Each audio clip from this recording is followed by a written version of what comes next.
What's up, Dirt Bros? I have an update for you. Here in the 50, and every 3 to 4 weeks, this little female ram and the larger ram in the back, the male, they spawn.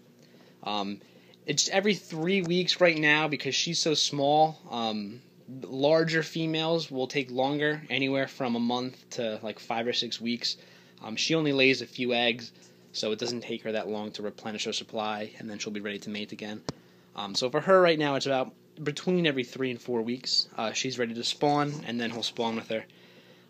But that big male is a terrible father. I've had 3 goes with them already, just trying to leave him in the tank to try and get him to at least to the stage where the fry hatch from the egg. There's a lot of other fish in this tank, so once they hatch, they wouldn't really make it. But the biggest enemy, turns out, has been the father.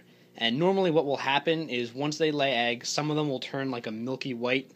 It's different for every fish, but for Bolivian rams in particular, the eggs that are infertile will turn a milky white, and a good parent will eat the infertile eggs to keep it from infecting the ones next to it, which may be fertile.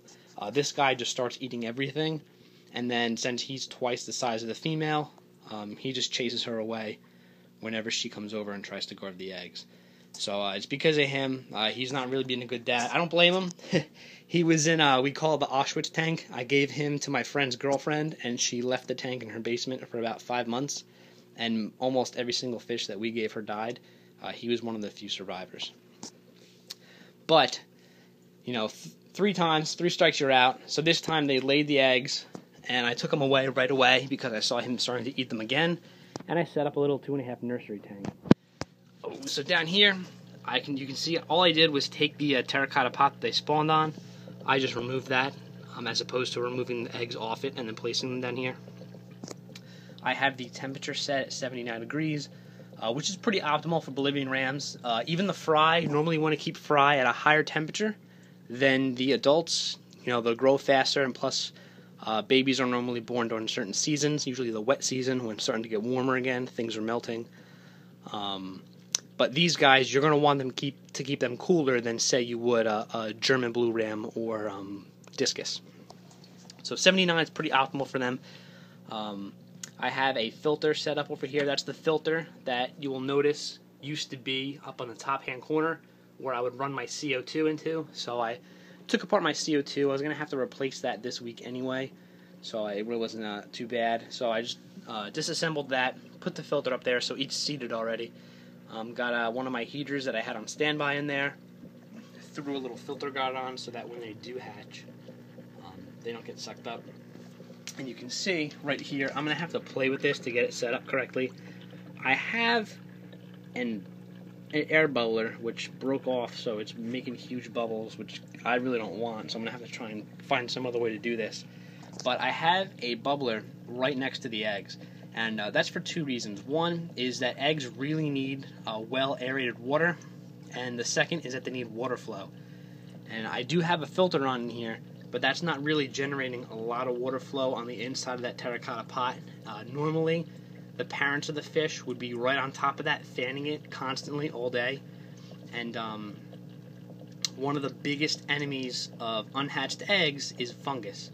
So this light is usually going to be off until they hatch, because light is that's one of the things that fungus needs, or it excels with. So the more light that you have, the more likely it is that you're going to get fungus on whatever unhatched eggs you have. Also, water flow. So even though there's just a couple bubbles coming out, that creates a water flow coming in from the sides and going up. And so putting that right next to the eggs, you'll notice that the eggs are pretty clean, and then towards the back of the pot and on some other parts in here, it's pretty dirty. That's thanks to that little bubbler that I have there. I have to mess around with that to try and get the bubbles a little bit smaller. That's a little much, but I'm going to keep that on until they hatch, and they should hatch in 2 to 3 days, and then they're called wigglers. They'll just be sitting there wiggling, not really swimming, and they'll do that for, I think it's 24 to 36 hours. I want to say, like 1 to 2 days pretty much, and then their yolk sacs will be eaten up, and then that's when they start swimming to look for food.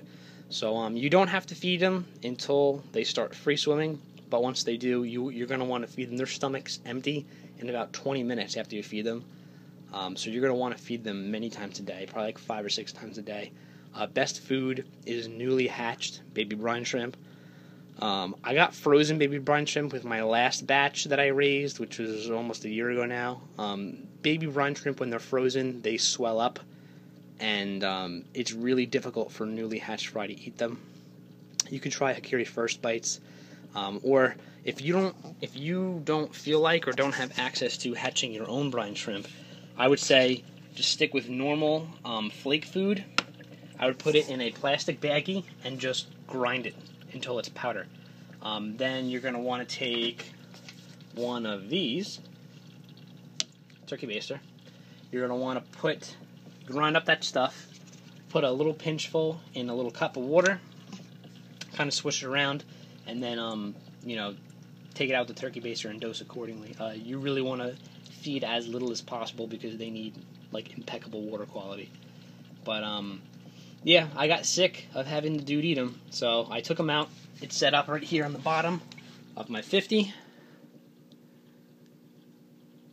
and I'll be giving you guys updates. This is the first batch I've tried to raise, and I'm probably not gonna hatch my own baby brine shrimp just because I really don't need, like, that's probably close to 100 eggs. I don't need 100 Bolivian rams right now. So I'm gonna feed them probably crushed up flake food. It's definitely not going to be anywhere near as high of a survival rate as it would be if you hatched your own brine shrimp. And I also haven't done this in over a year, so it's going to be a challenge for me again. But I'm definitely going to keep you guys updated, throw up some videos, and let you know what I'm doing along the way. So take it easy. Peace.